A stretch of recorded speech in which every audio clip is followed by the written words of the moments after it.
Previously on Alan Wake. I came to Bright Falls with my wife, Alice. Thank you for coming here with me. I thought maybe you could write here. I don't want to hear it! God damn it, Alice! Now, she's missing. Alice? Alice?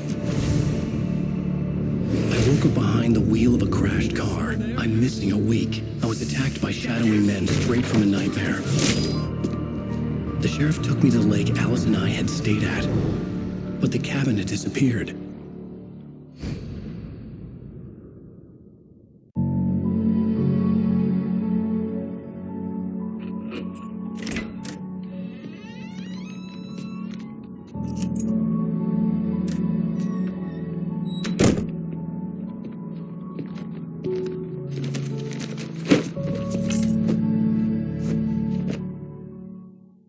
Honey, I'm home. Back here, sweetie. How was it? Worst weather I've ever seen. You should put some coffee on. It'll warm you up. Hey, handsome. This is gonna be a long night, but these shots are turning out great. I guess you're gonna need that coffee then. I'll go put it on.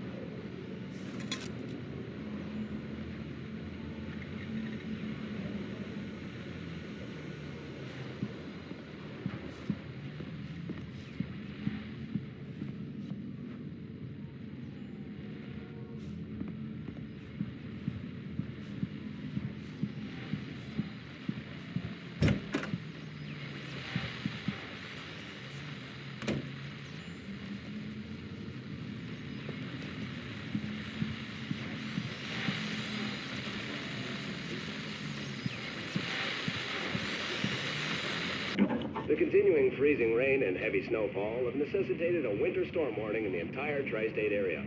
People are advised to stay indoors as many roadways are already closed, and city officials are not expecting snow crews to keep up with the weather. We're now on the third day of the blizzard, and the weather is not expected to clear up anytime soon.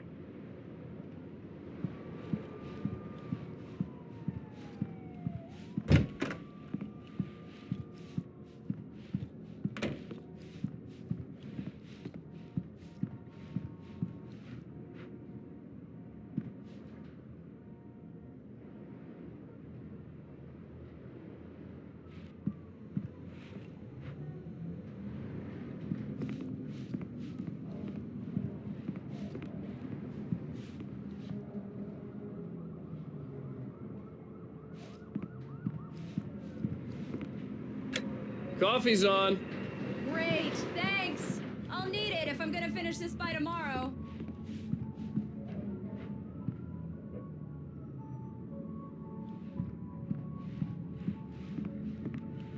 Oh, hey, I just finished those cover mock-ups. They're on your desk. Tell me what you think. No kidding. I didn't think you'd get them done this quickly. On occasion, I can perform all sorts of miracles, my dear.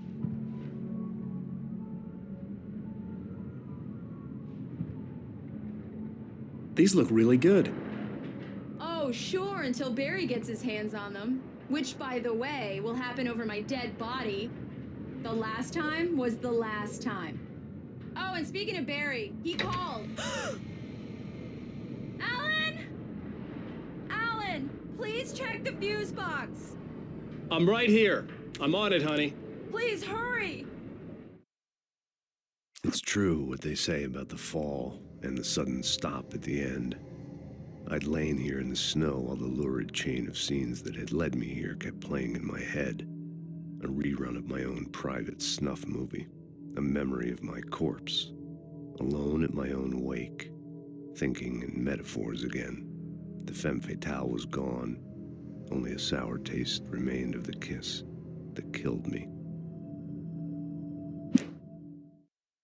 This was a late goodbye. 13 years after I'd gotten my revenge, it had finally caught up with me. It had been a long time to bear the pain. My blood painted the snow red. A gruesome slushy dissolved all the scattered painkillers and leisurely dripped down to the sewer, mingling with the bile of the city, becoming one with it. I can see them now, my wife and my baby. Honey, I'm home.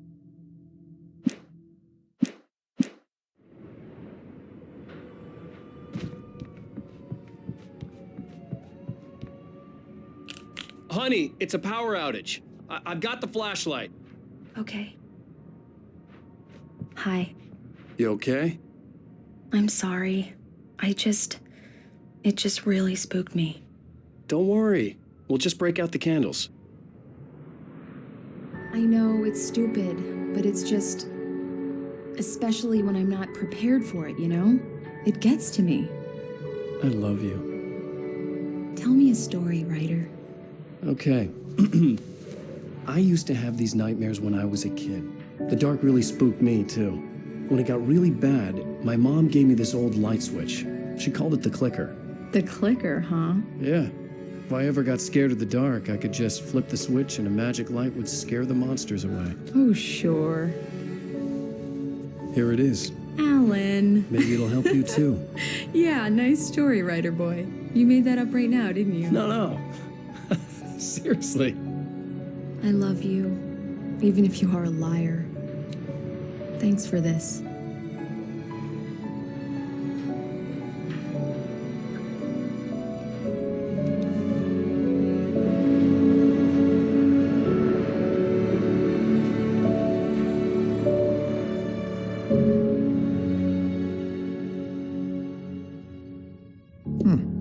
How do you feel, Mr. Wake? Any nausea, disorientation, anything like that?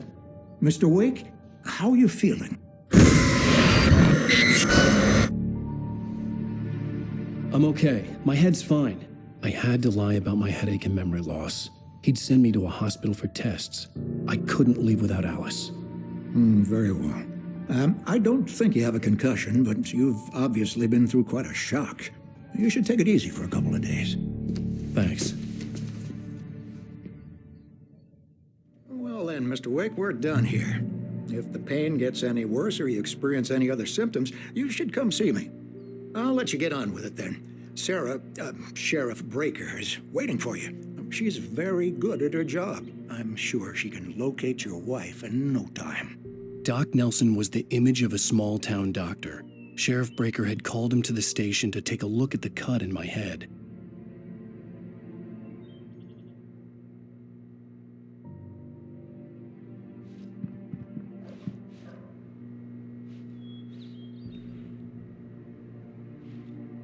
I'm sorry you had to cut your morning fishing short for this, Doc. Oh, she's a beauty, ain't she? Not the biggest I ever caught, if you can believe that coming from an old fisherman like me, but she's right up there. Now, she's a largemouth bass, which is what you're after if you prefer a lure. Now, if you want either trout or salmon, on the other hand, then it's fly fishing for you. You a fishing man, Mr. Wake? Oh, doesn't really matter, I suppose. But it can be very relaxing out there. You can't get me off the water this time of year. Closest thing to heaven. I'll take your word for it, Doc.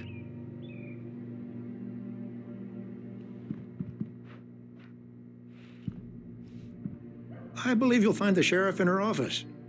Just go down the corridor.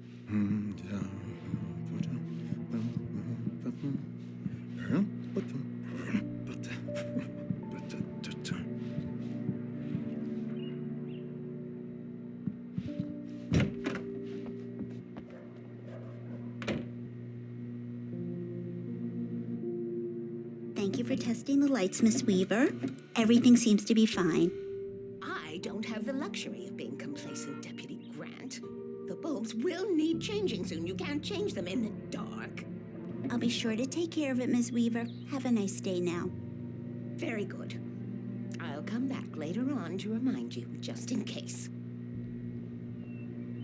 Mr. Wake, the sheriff is waiting for you in her office down the corridor. That was Cynthia Weaver.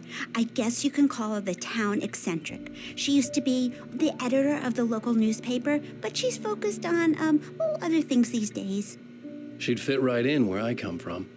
As you can see, she's a little obsessed with maintaining the light bulbs of the whole town, refuses to step on shadows, things like that. Back in her day, she wrote about all sorts of weird things in the paper. Bright Falls has a colorful history. Of course, what small town hasn't?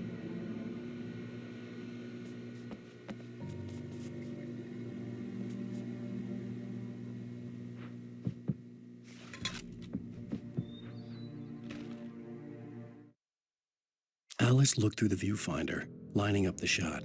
Cauldron Lake was breathtaking. Something caught her eye. A figure standing in the shadows behind the cabin, like a thin woman in a black dress. She lowered the camera and looked again. No one there. Just a collection of bushes that looked vaguely human-shaped. She shook her head and laughed.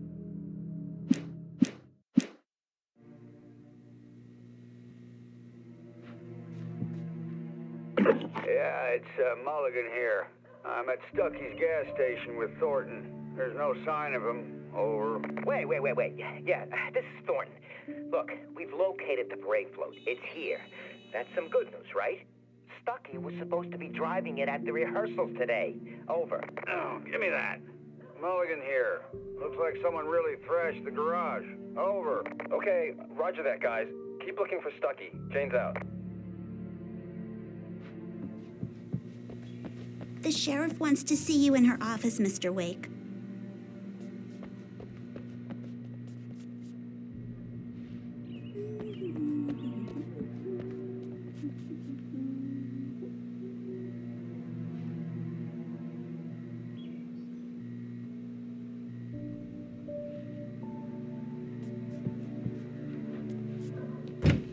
Come in, Mr. Wake. Your phone's on the desk. The battery was dead. It's charged now.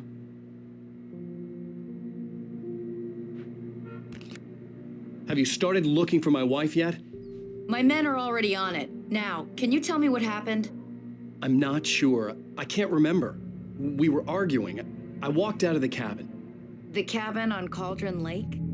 How did you end up at Stucky's gas station? I wanted to tell her what had happened last night, but I couldn't. She'd lock me up.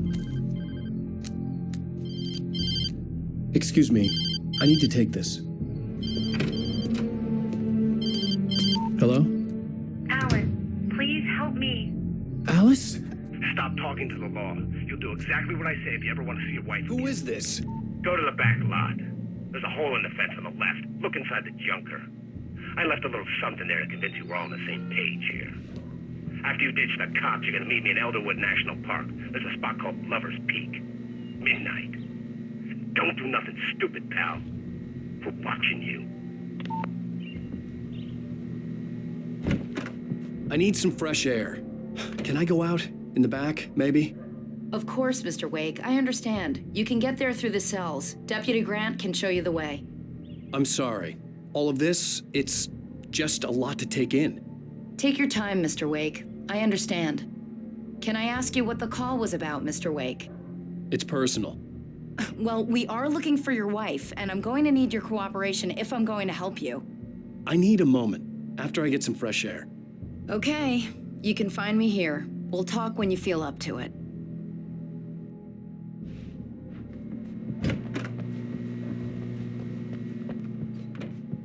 Mr. Wake, can I help you with anything? I need to get some air. The sheriff said I could go out back.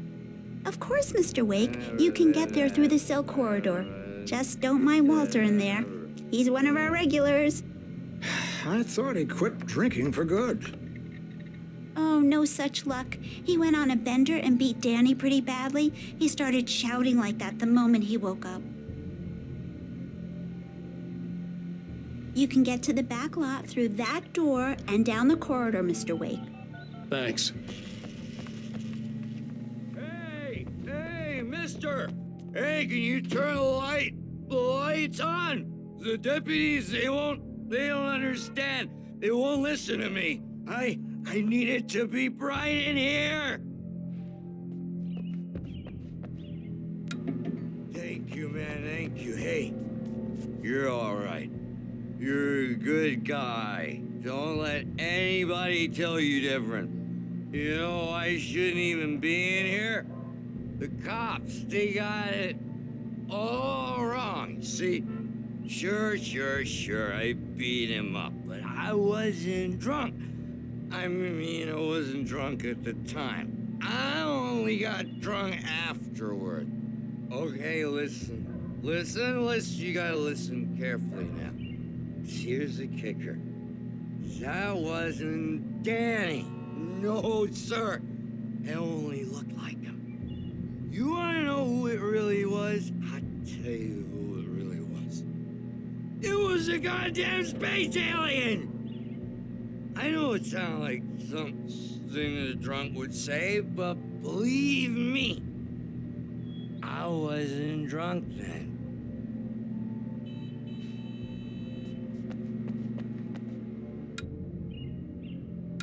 Oh, why'd you do that for? You're with them, aren't you? You're those space aliens! You think you got me right where you want? Well, you just wait! You just wait! I told him, yeah, well, I don't hear you. We're on your feet. In spite of its human mask, to describe the dark presence as intelligent would have implied human qualities on something decidedly inhuman. Nonetheless, it found the one spot in the diner that was dark enough. Some light spilled into the corridor, ravaging it. But it took the pain. Horrible as it was, the writer would soon fix that. He would be coming to the one place where it still had power.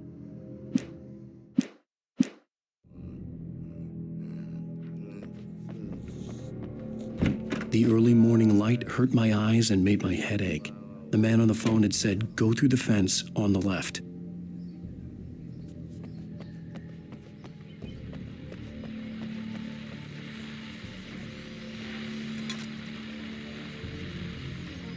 Well, folks, it's been another long night, and it's about time for me to sign off for a while. God knows I need my beauty sleep. Just one more item before I go. It's been a busy night for the Sheriff's Department. We've had a few broken windows, even a report of shots fired on Main Street. Deputies Mulligan and Thornton had to deal with two intoxicated young men who were celebrating the completion of their Deer Fest float. Now, folks, we get this every year. I know it's exciting, the big day's almost here, but let's save it for the party and leave the gunplay for the shooting competition, huh? There's no point in getting all worked up yet.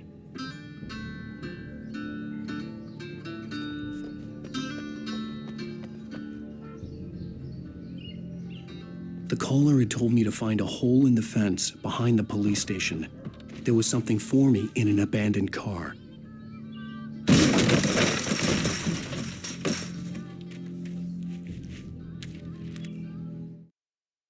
The kidnapper fired his gun one last time, and the shadow vanished into the darkness it had come from.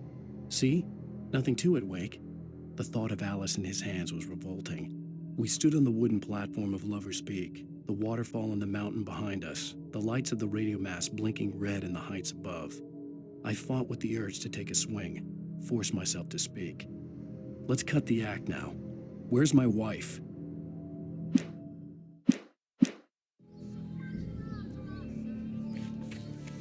Alice's driver's license had been placed on the front seat. The caller meant business.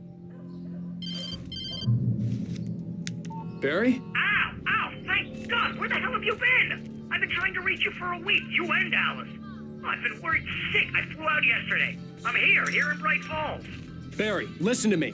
I'm at the sheriff's station. Come and get me. I can't talk now. Al, what the hell is going on? I had to get the sheriff to let me go.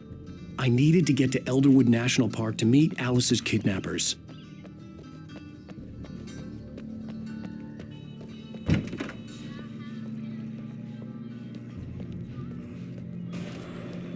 A writer is a light that reveals the world of his story from darkness, shapes it from nothingness.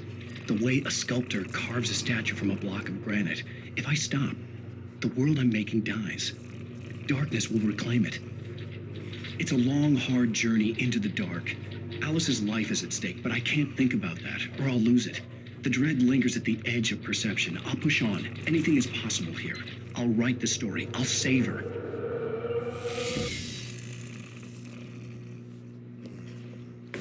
Marvelous, Sarah. I just wanted to settle all the damage the Anderson brothers might have inadvertently caused on their recent and regrettable little outing. They are not accountable for their actions, of course. I can assure you that my staff has been reprimanded. Tor and Odin never caused any trouble to anyone when they were still living at their farm. Indeed. All we can do is to slow down the progress of their dementia. Are you feeling any better, Mr. Wake? I'd like to leave. Am I free to go? Well, we still need to talk about... Am I under arrest? No, of course not. But I need to know where you'll be staying so I can get in touch with you. I'd avoid the motel. The Majestic is known for its roaches. The cabins at Elderwood are pretty nice, though. That sounds perfect. I'm Dr. Emil Hartman. I'd like to invite you to stay at Cauldron Lake Lodge. Did you talk to my wife? I had the pleasure of discussing your situation with her on several occasions. Did you set something up with her? I invited her here. My clinic is a place where... Oh, hey! Oh, my! Take it easy.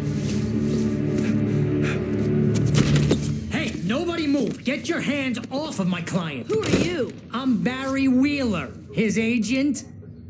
If you have business with Mr. Wake, you talk to me. You yokels won't know what hit you once I sick my lawyers on your asses. No harm done, Sarah. I'm all right. I don't want to press charges. Mr. Wake, my offer still stands. Get me out of here. What the hell was that about, Al? We don't need a replay of that thing with the paparazzi. I thought they were gonna lock you up. I had to talk to someone. I told Barry everything. He thought I was certifiable, but when he heard about the manuscript, I had him. The fact that I'd written something, even if I couldn't remember it, was enough for him. He smelled money. And he believed that Alice had been kidnapped. Anything beyond that was another story. I had a midnight appointment with the kidnapper in a place called Lover's Peak, somewhere in Elderwood National Park. The plan was to rent a cabin. I don't like it, Al. I don't like any of it. It's not good. In fact, it's the absolute opposite of good. Mr. Wake! Barry, you found him. Hi, Rose. Oh, wow. I was just thinking about you, too. Great. I was just bringing Rusty some coffee. He's on the balcony, looking after Max. Poor thing. I really need to go. Great to see you again, Mr. Wake. Later! Who's Max?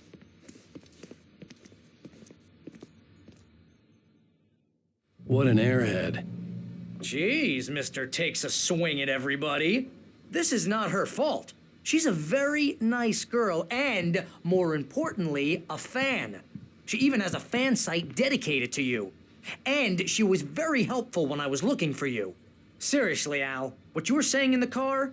Just listen to yourself. What, you shot a guy and his body just disappeared? When was the last time you slept? What, are you high? Have you been drinking? No! Look, Barry, I'm missing a week, and someone's got Alice. Do you understand what it sounds like when you say stuff like that? Don't get me wrong, it's a good story, could be a bestseller. But when you start confusing fiction with reality, you're buying yourself a ticket to the funny farm. Wait here.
Easy there, boy. I'm almost done.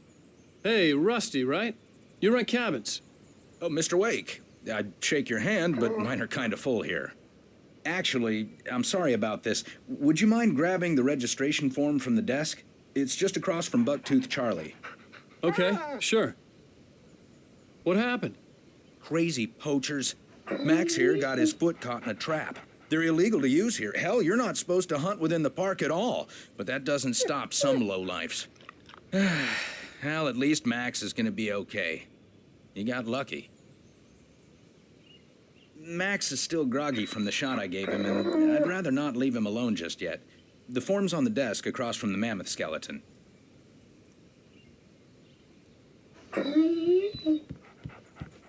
Okay, boy. We're almost done here. Seriously, Al, you can't just go and meet a kidnapper. Those situations always end up in disaster. You gotta talk to the cops. She's my wife, and it's my call. Can we talk about this later? No. This whole thing... Listen, you hit your head. I mean, geez, Al, come on. You gotta understand how crazy all this sounds. If you're trying to pull a joke on me, freak me out, it's working. Ha ha, let's have a laugh on Barry. Well, you had me going there real funny, Al. You can quit it now.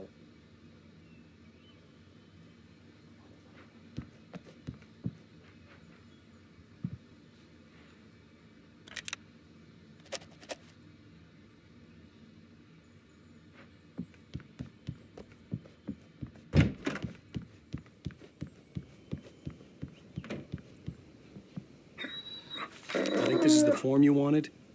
And here are the keys. Okay, you're all set, Mr. Wake. Glad to have you staying here. Thanks. Can you tell me how to get to Lover's Peak? Oh, sure. It's at the end of the nature trail. Just follow the paths, you'll get to it eventually. It's an easy walk. Nice spot, too. If you have any trouble finding it, just keep your eyes on the radio mast. It's right below that. Oh, and hey, if you take a walk in the woods, watch your steps so you don't end up like Max. I guess I'm a little worried. We got a bunch of campers out there we haven't heard from.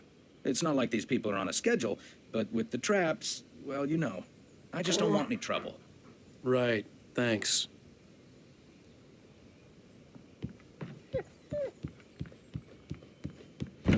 Look, Al, you're asking me to believe that you shot a dude who went poof into thin air, a guy who was bulletproof until you pointed a flashlight at him. You hear that from people who end up spending time in padded rooms, strapped to their beds, wearing white shirts with too long tangled up sleeves, and eating a healthy diet of pills. Al, you make cruel jokes about people who believe that kind of stuff. You're the skeptic. You gave me an hour-long lecture on homeopathy last month. What was it? If there's no proof, it's pure bullshit. Period.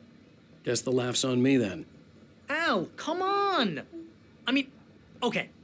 Okay, maybe something weird happened to you, okay? Well, thanks for the heartfelt vote of confidence. All I'm saying is you gotta throw me a bone here, bestseller. What would you think if it was me?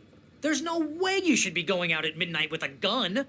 No one asked you to come here, Barry. Either work with me on this or go straight back to New York. Your choice.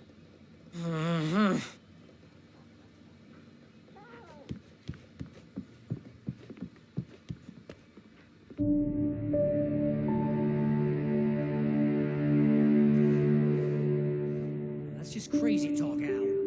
Al? Al? We should go to the sheriff or call the FBI. Damn it, Barry, they'll kill her! This is not a goddamn debate, Barry.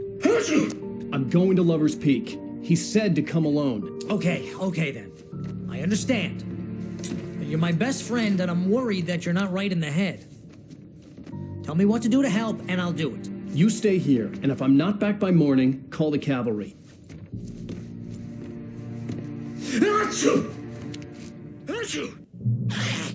Just be careful with the natives, Al.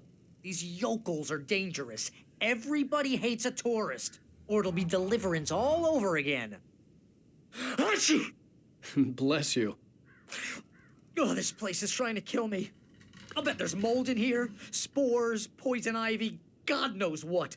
This is so not worth a 15% commission.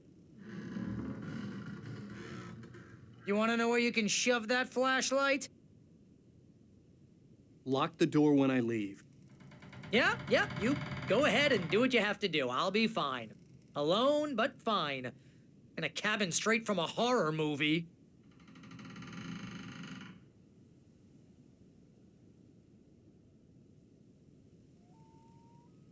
Watch where you point that thing, Al.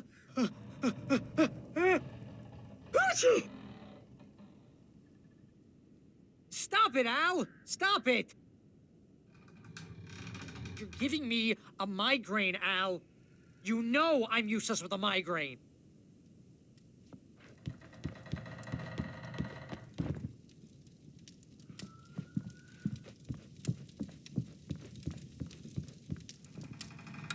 Real funny, Al. Real funny.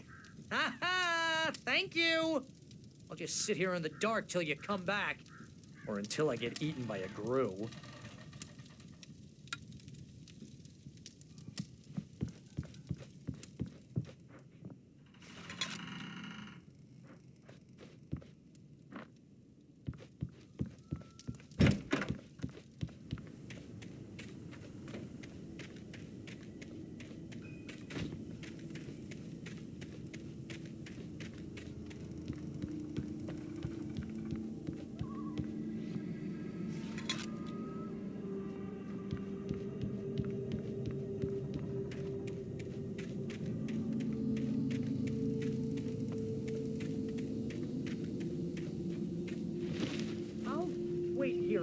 I'll hold down the fort.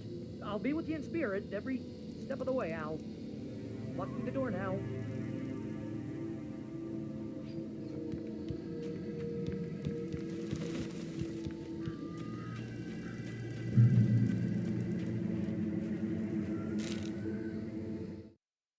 Barry had never gotten along with Alice, but he knew Alan loved her with an almost frightening intensity. And now something had happened to Alice. And here was Al armed with a gun and saying things people got put in padded cells for. It was as if his friend had experienced a massive psychotic episode and was now totally disconnected from reality. It scared the shit out of Barry.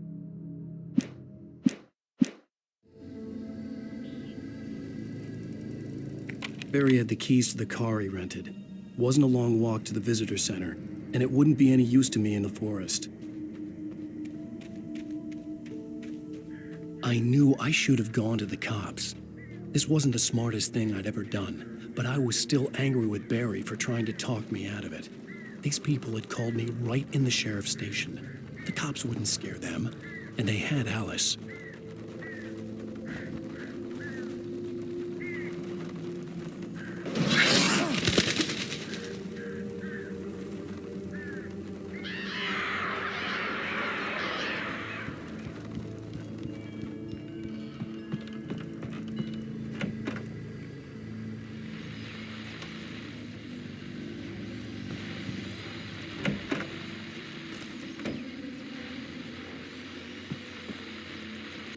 Welcome back to the show, folks. As promised, our very own Dr. Nelson has just parked his rear end in the studio. Doc, what's your Deerfest plan like? My plan? You make it sound a lot more organized than I ever seem to manage.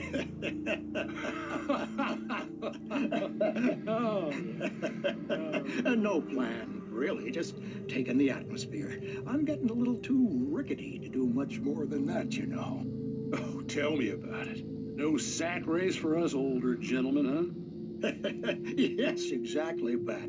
But I'm going to check out the parade, of course. And I'll be one of the pie contest judges, too. Well, that takes a different kind of constitution. Oh, yeah. It's my kind of exercise. Now, Doc, seriously, you're in pretty good shape, though. You're the outdoors type. I know for a fact you're an avid fisherman. That's right. Matter of fact, just caught a heck of a largemouth bass early this morning. But you're not taking part in the fishing contest? No, not this year. See, Pat, I'm just not that competitive anymore. Now I just like to take my time and enjoy the peace of it. It's no fun if I need to worry about what I'm catching, you know? Well, considering your track record, the participants are probably pretty happy you feel that way. Well, Pat, that's kind of you to say.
answer and cure of civilization. But some crimes are impossible to punish, especially in Night Springs.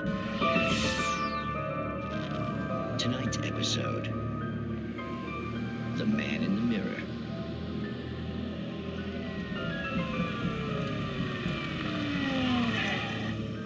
He's inside, Agent. He's a weird one. So, you're confessing to killing that guy, huh? Why? Had it coming? Yeah, but why would you do that? I mean, you're a nice guy. Normal. Took your kid to a soccer game. So how come at the game, you pick a guy and, quoting from the arresting officer's report here, assault the victim's head area repeatedly with the weapon of choice being a pair of bare fists? Wow, that sentence really flows, huh?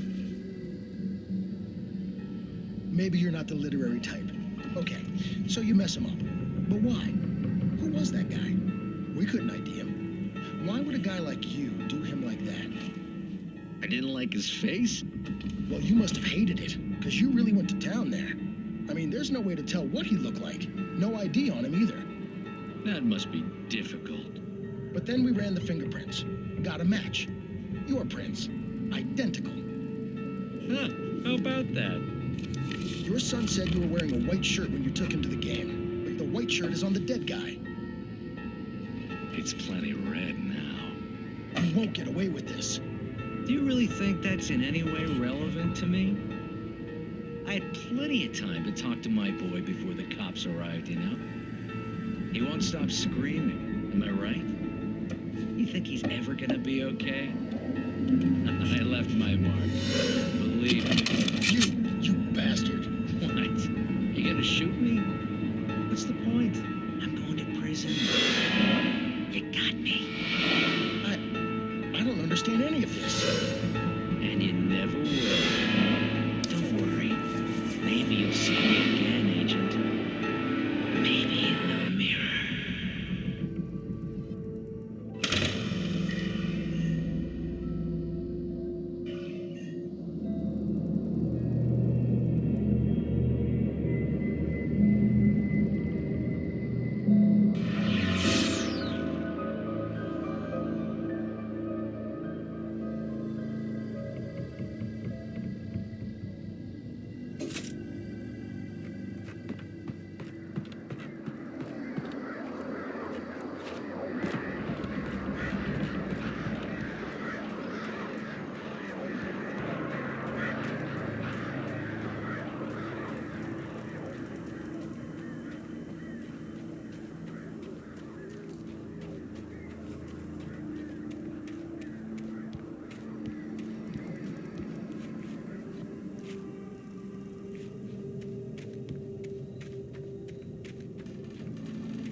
Rose knew that Rusty was in love with her, and she liked him too. She liked him a lot. He taught her to dance, and life had certainly taught her the value of a man who was gentle. He treated her well, made her smile, made her feel good. But Rusty wasn't the prince of her dreams, and that tended to underline the unbearable truth. She was no closer to that Hollywood magic than he was.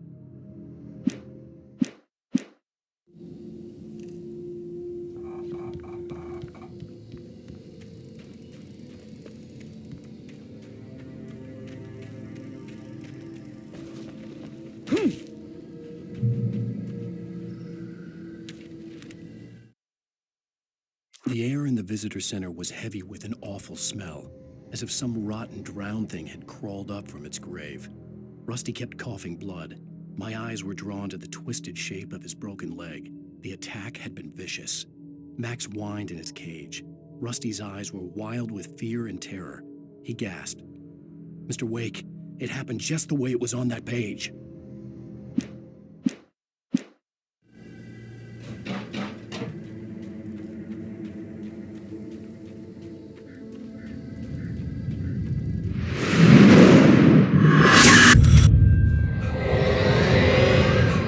The vision left me weak. This was no head injury.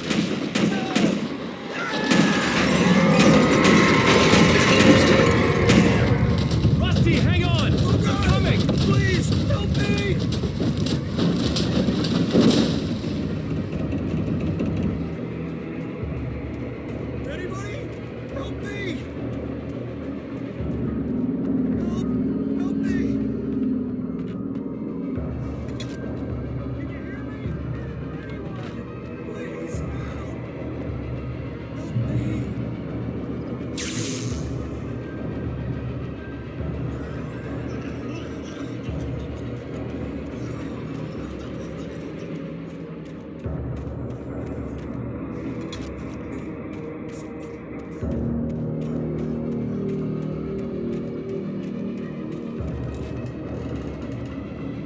gate to Lover's Peak was locked.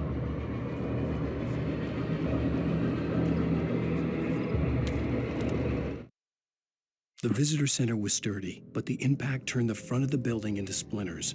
Rusty was thrown across the lobby like a rag doll and hit the far wall hard. It didn't hurt until he tried to move and saw his leg bend the wrong way, felt the broken rib stabbing him on the inside. Rusty howled in pain and fear, suddenly afraid to die alone.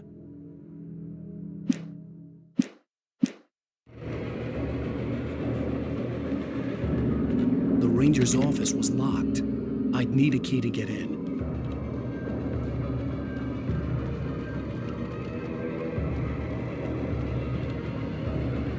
Hello?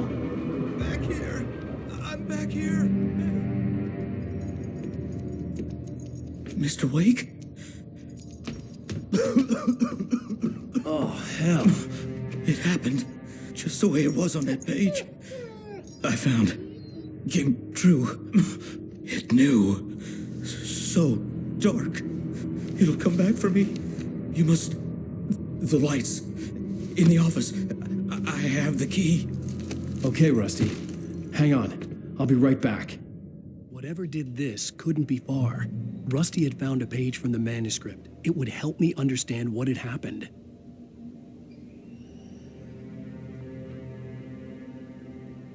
Shh. Good boy.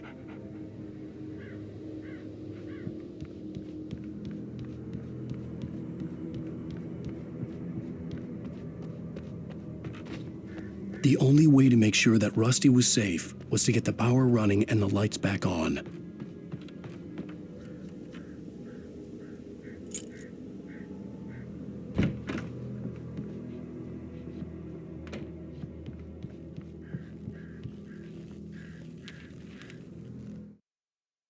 At the last instant, I changed direction and threw myself down. The axe splintered the trunk of a tree. I stumbled into the pool of bright light. My lungs burned. I was too exhausted to move. I tensed as I waited for the killing blow, but it never came. I raised my head. Nothing moved in the darkness beyond. For the moment, bathed in the cold light, I was safe.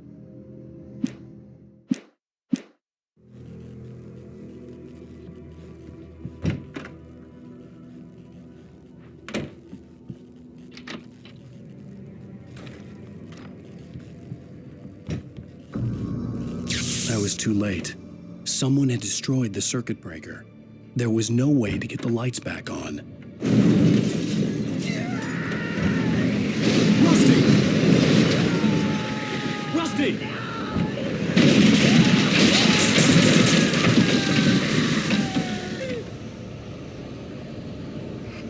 The ground was covered with oily patches that looked like liquid darkness.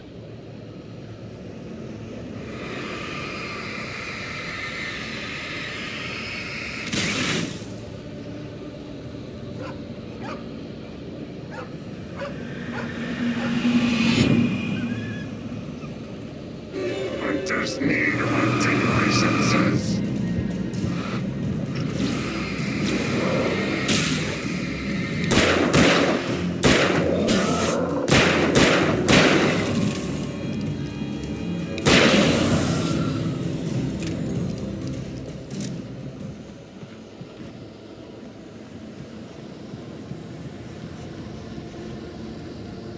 Something had torn a mammoth-sized hole in the wall.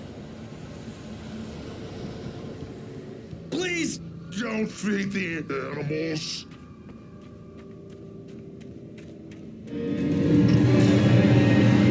Obey!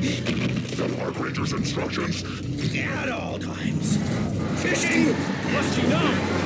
Those perchers! The perches up, Park. License! Never! Never approach any other wildlife closer than 25 yards. Pets must be leashed. At all times. Never leave your pet unattended.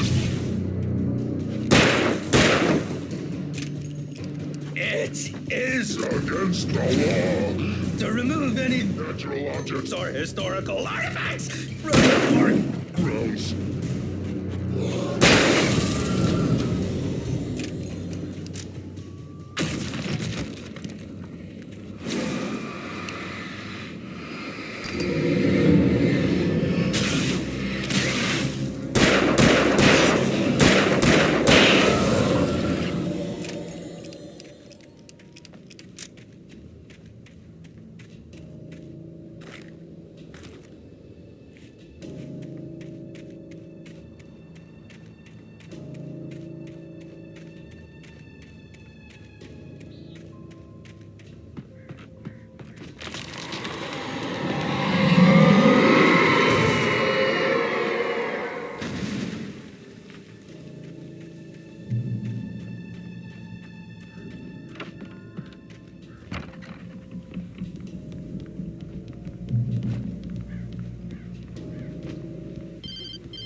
Forget about it, Barry. It's just me going crazy.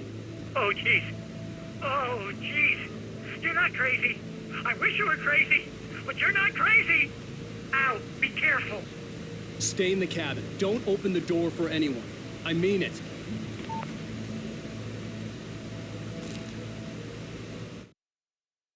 In that last instant of consciousness, Rusty thought about Rose. He was older than she was. Rose was barely out of her teens, but she made him feel young and forget what a train wreck his long-dead marriage had been. He still wore the ring. He'd been waiting for her to tell him to take it off. Now she never would.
Lover's Peak was at the far end of the nature trail.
Nobody in Bright Falls seemed to know where Al was, but Rose, the waitress at the diner, had seen him. From what Barry could tell, Al pretty much fell off the face of the earth when he left the diner. Rose was just the kind of fan that Al hated, but she really tried to help. She was smart, too, knew a lot about what was going on in the town, knew a lot about Al, even knew who Barry was. Barry liked her. That was no big surprise. When it came to women, Barry and Al rarely saw eye to eye.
I turned the corner, afraid of what the flashlight's beam might reveal.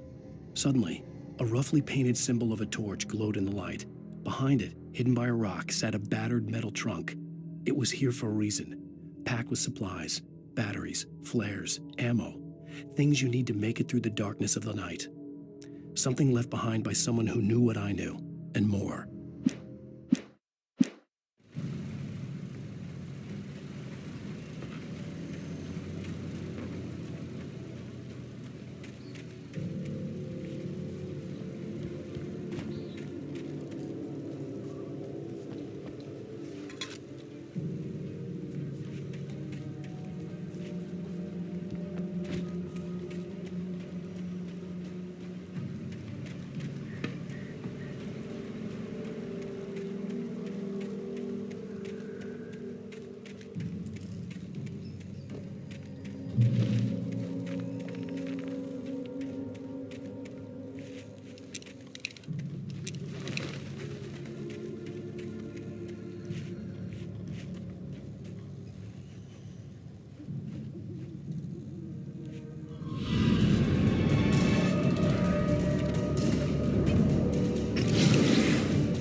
Agent Nightingale didn't want to be in Bright Falls. These little communities revolted him, and he didn't like the trees or the coffee. He now knew that impossible horrors lurked behind the storefronts and smiles. He desperately wanted to turn the car around and just drive until he passed out or ran out of road and booze. But he had a job to do. He had a rider to catch, at any cost.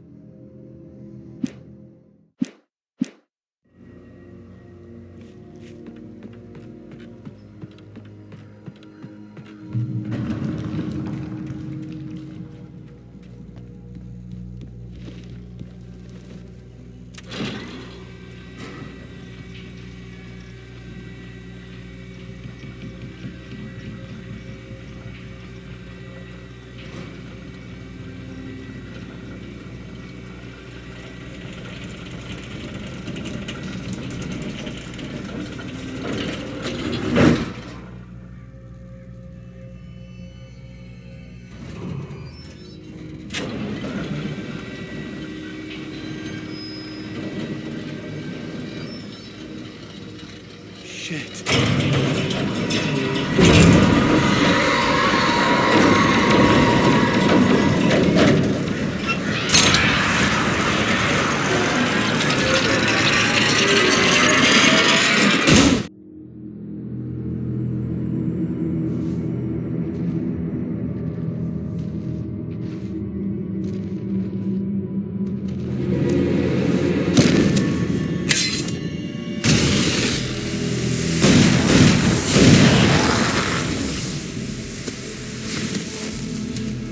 we gotta get moving. More of them coming. That flashlight's kid stuff. The flares will keep the bastards away.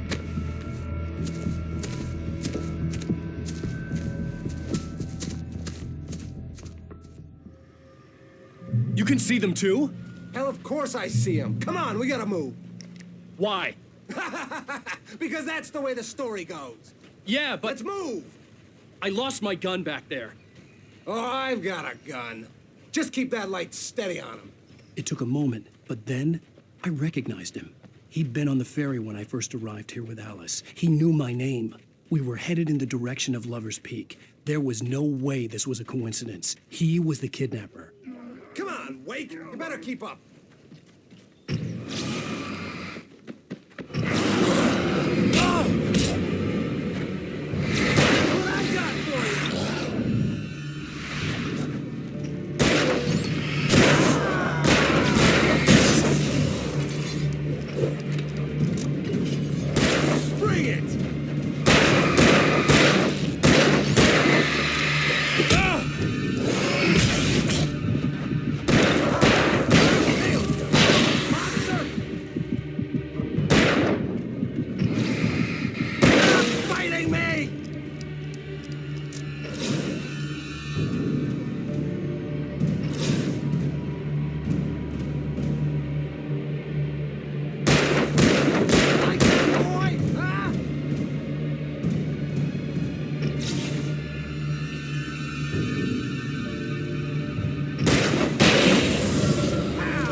Right up these stairs, Wake.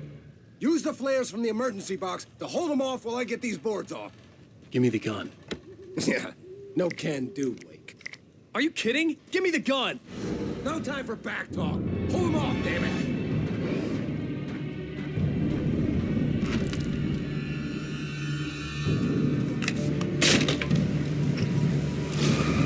Just a little longer. Scare them off.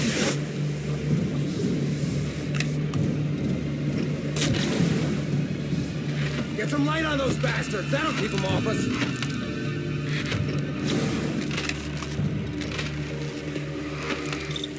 Just a little longer. I almost got it. Okay, it's open.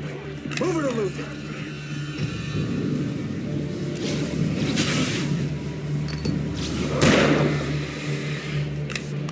You that? Die already! Die!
Better now, Wake. All cozy and safe.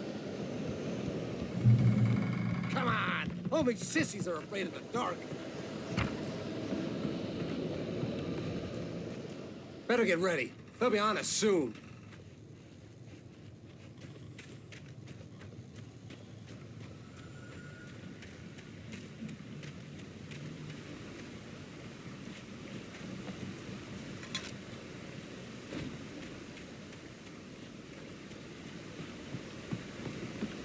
This is it, Wake. The last stand. There's more flares here. Get ready. We fight them as long as they keep coming. Give me the goddamn gun! They're coming! That's not how this goes. Get with the program, Wake.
Let's cut the act now. Where's my wife? I knew you were going to say that. I read it all before. You're a hell of a writer. Congratulations. You're going to bring about something glorious and terrible once we get you some proper editorial control. What the hell are you talking about? Where's Alice? I want the entire manuscript, or she's gonna suffer bad. You touch her mouth.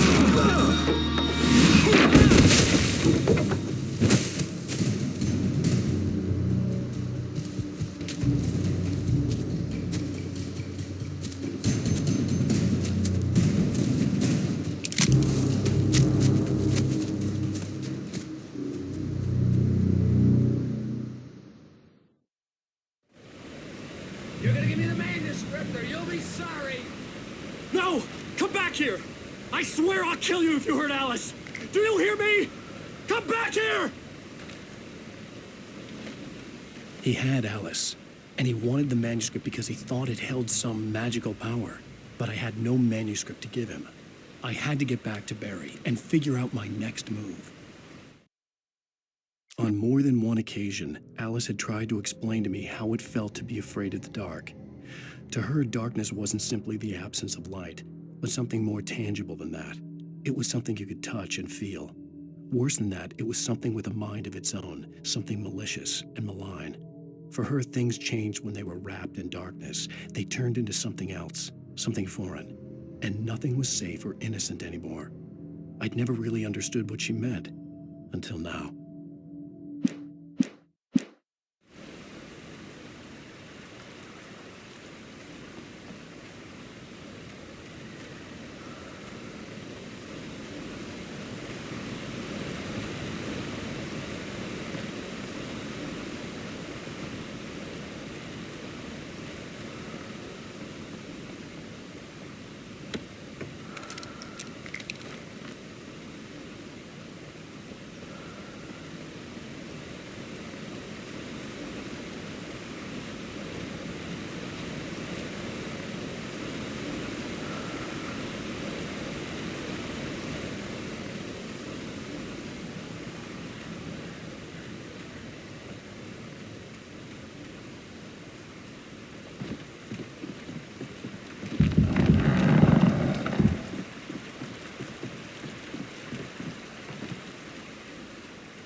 Sarah didn't care about the legal threats Wake's agent had made.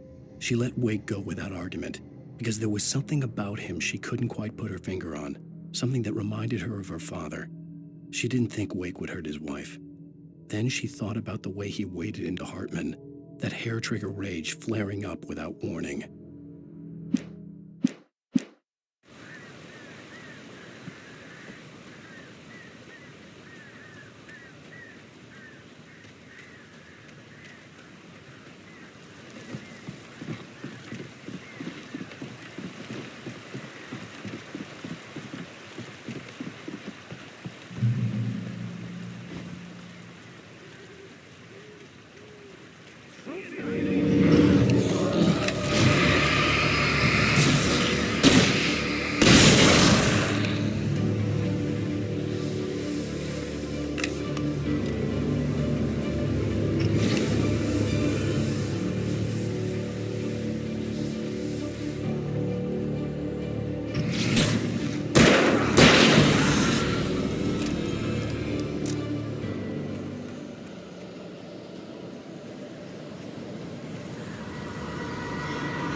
The night had been one desperate situation after another.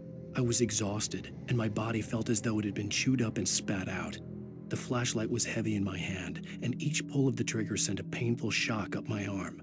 But I was finally out of the woods, and things were looking up. That's when I heard the chainsaw.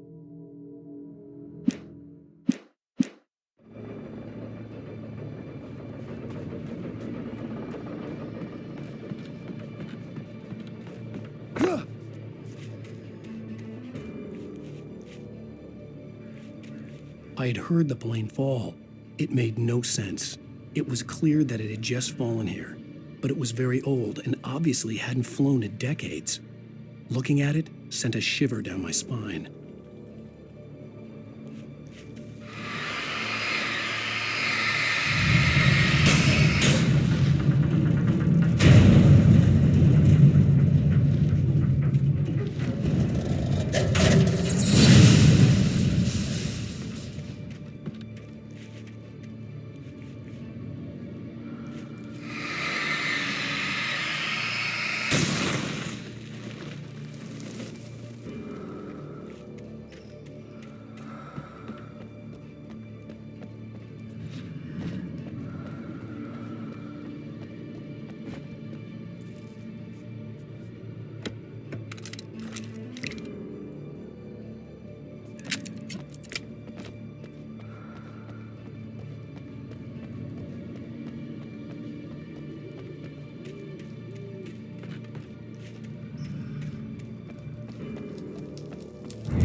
logging site was a mess.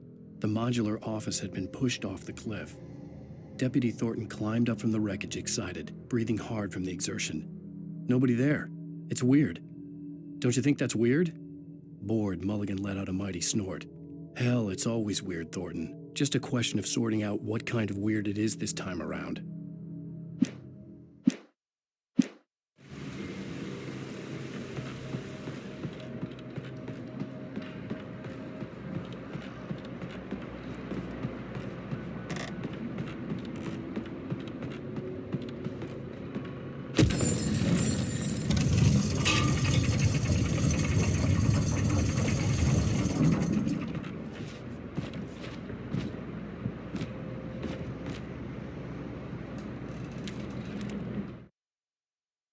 When Barry saw the darkness attack the visitor center, it made him a believer.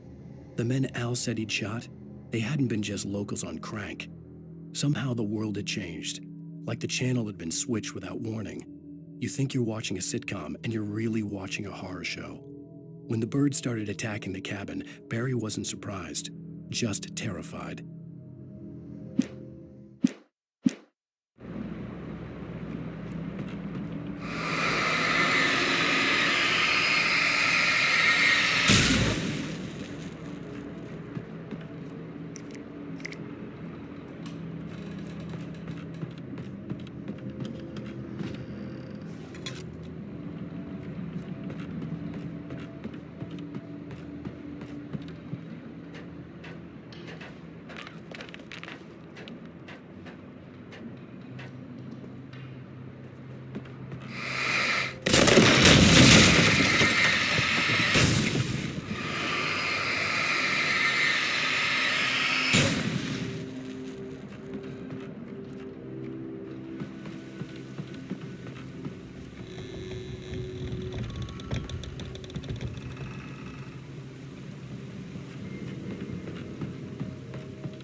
Beware of Widowmakers!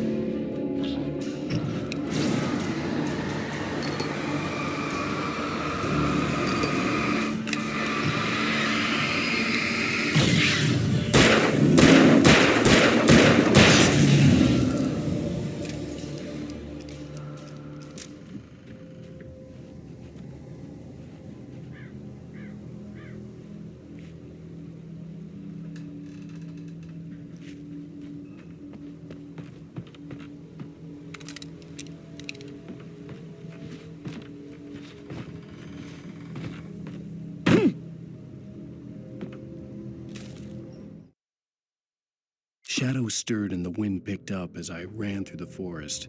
I felt the dark presence turning its gaze toward me. Then the moonlight was blotted out by dark shadows that raced violently across the ground, moving too swiftly to be natural. Darkness gathered between the trees and melted again to reveal the taken. No natural path had brought them here.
is a hazardous occupation.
Barry? Ow! The porch is covered with birds. They've got all Hitchcock on me. Stay out of sight. I'm on my way. Don't open the door. What am I, crazy? Stay hidden. I'll be there soon. Just make sure you keep the lights on.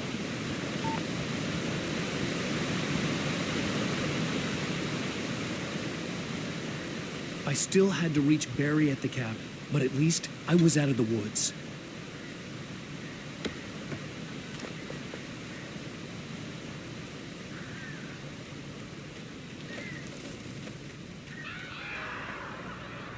I'd have to get the car from the locked garage. It would get me back to Barry faster, and the headlights were a welcome bonus.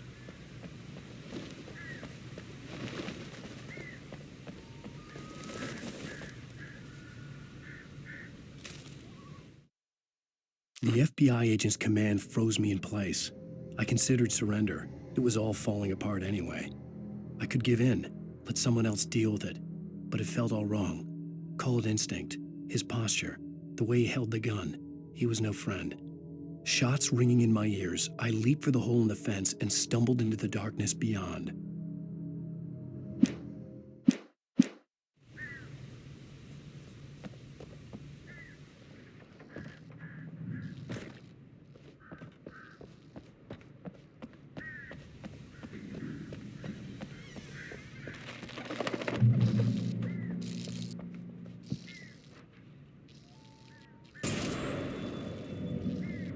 A story is not a machine that does what you tell it. A story is a beast with a life of its own. You can create it, shape it, but as the story grows, it starts wanting things of its own. Change one thing and you set off a chain reaction of events that spreads through the whole thing. The characters have to be true to themselves. The events need to follow a logic that fits the story. A single flaw and the magic is gone. The story dies. Alice dies.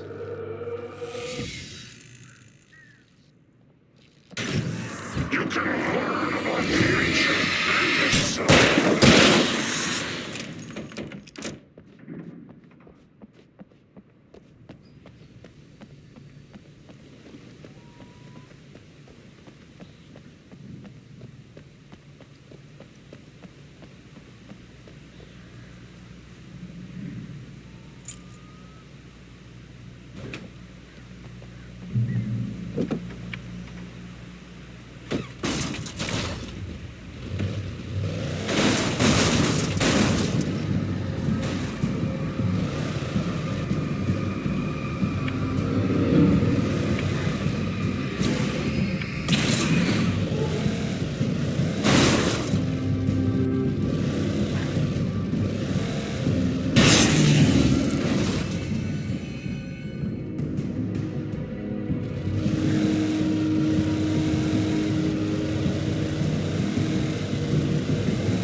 There was no misunderstanding. Cauldron Lake was where Alice and I had stayed, but there was no cabin and no island. I was missing a week. What had happened to me? What had happened to Alice? I had to get her back. I couldn't face life without her.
The flare gun was probably the best weapon I could imagine against the dark things I was facing.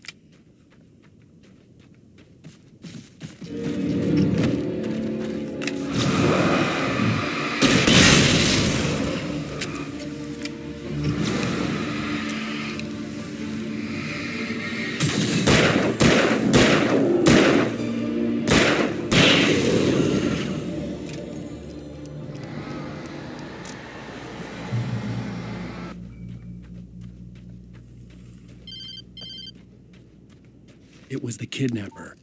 You son of a bitch! Where's my wife? Enough horseplay, Wake. You deliver the manuscript, and you can have your woman back. Simple as that. I don't... Listen. I'm gonna need time to finish it. I still need to write the ending. I need a week. It's not done? I need a week. 2 days. The old Bright Falls coal mine is nearby. You can find it easy, city boy. The main building, there at noon. You bring the manuscript, you'll get your wife. If not, well, get me? Yes, I get you.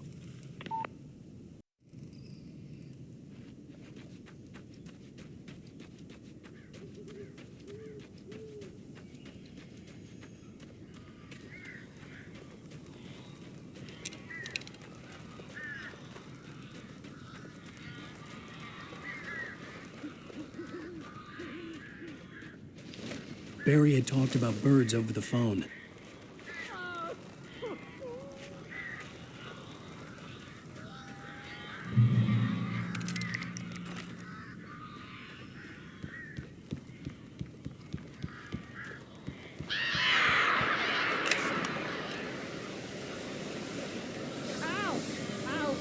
So glad you're here.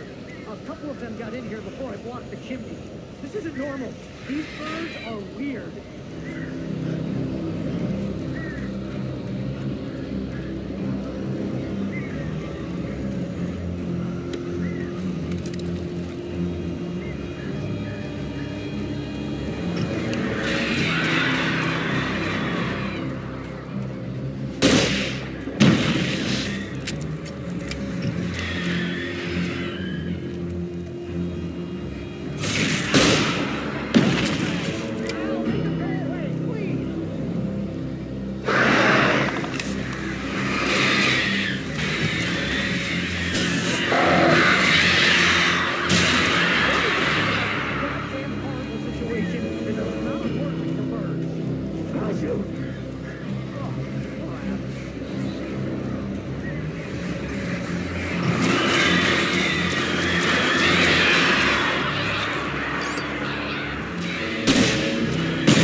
open the door now.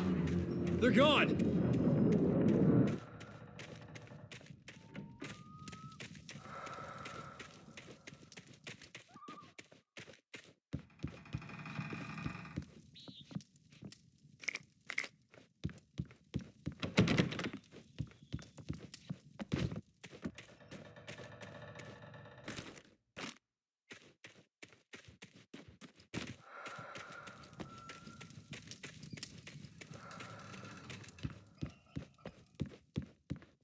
Hey, Al. I'm sorry for thinking you were having a psychotic episode, man. I sent Barry to the town to ask around about a man fitting the kidnapper's description. He'd go through the archives of the local paper. Perhaps he could learn something. Anything about the island and the cabin that had disappeared. The man wanted a manuscript. I had to try to write him one to get Alice back.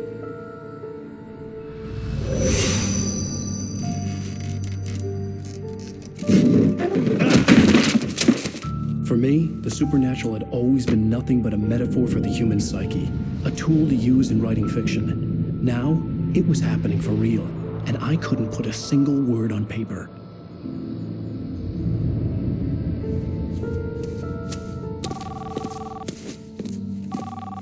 Barry Wheeler speaking. This is Rose. Rose? I found Mr. Wake's pages. Oh, you sweet, brilliant girl. Could you and Mr. Wake come get them? I live in the trailer park outside the town. We'll be there in less than an hour. Bye now. See you soon.